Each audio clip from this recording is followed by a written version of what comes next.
بسم اللہ الرحمن الرحیم۔ حارث خیبر والا اللہ کے دشمن، مارا کس نے؟ علی نے۔ طے ہو گئی نا بات۔ ایک حارث اور ہے تاریخ اسلام میں، اور اس کا نام ہے حارث ابن نعمان فہری۔ غدیر خون کے میدان میں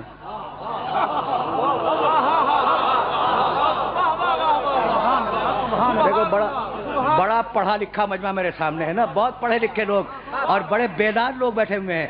یاد ہے نا کہ جب بڑے بھائی نے چھوٹے بھائی کو مولا بنا دیا، محمد نے علی کو مولا بنا دیا، تو ایک مرتبہ حارث ابن نعمان فوری بیچ مجمع سے کھڑا ہوا اور کہنے لگا کہ یا رسول اللہ، آپ نے کہا نماز پڑھو، ہم نے پڑھی۔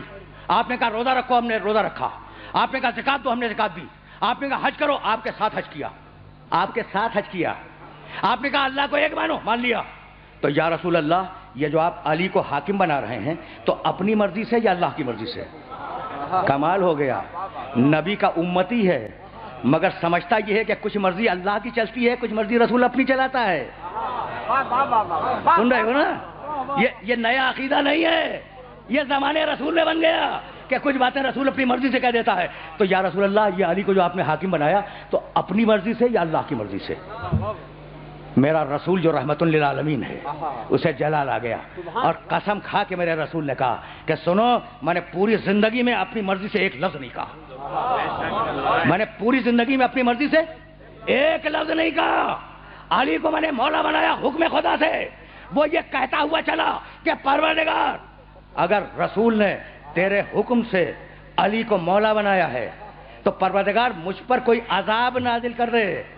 اللہ کو اللہ مانتا ہے، رسول کو رسول مانتا ہے۔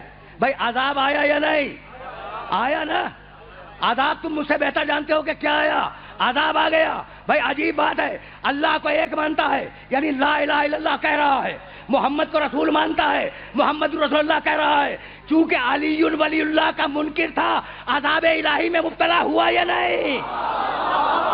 میں نے بڑی زحمت دی اپنے سننے والوں کو، بڑی زحمت دی، یا رکوں گا نہیں یا بالکل نہیں رکوں گا۔ میں تو مثال دے رہا تھا۔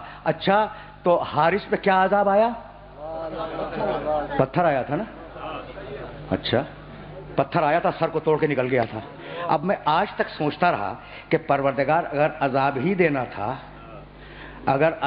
دینا تھا تو کوئی تلوار ہوا میں اڑتی ہوئی آتی، گردن کاٹ کے نکل جاتی، اوپر سے کوئی آگ گرتی جلا کے بھسم کر دیتی، بھئی زمین پھٹ جاتی، زمین میں دھس جاتا۔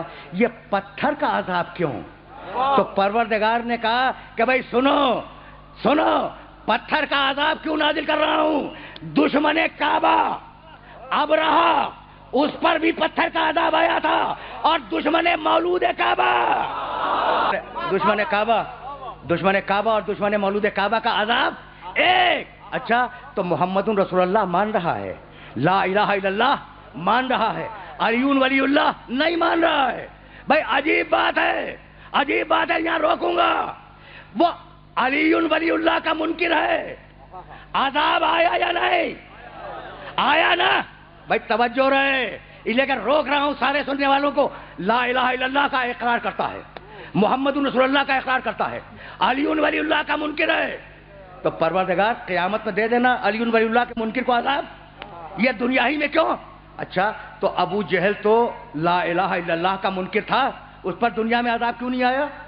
اور ابو لہب محمد رسول اللہ کا منکر تھا، اسے دنیا میں عذاب میں مبتلا کیوں نہیں کیا؟ یہ علی ولی اللہ کے منکر کو کیوں عذاب میں مبتلا کیا؟ تو بتلانا یہ تھا کہ توحید کے منکر کو قیامت پہ سزا دوں گا، رسالت کے منکر کو قیامت پہ سزا دوں گا، ولایت کے منکر کو یہاں بھی ذلیل کروں گا، وہاں بھی ذلیل کروں گا۔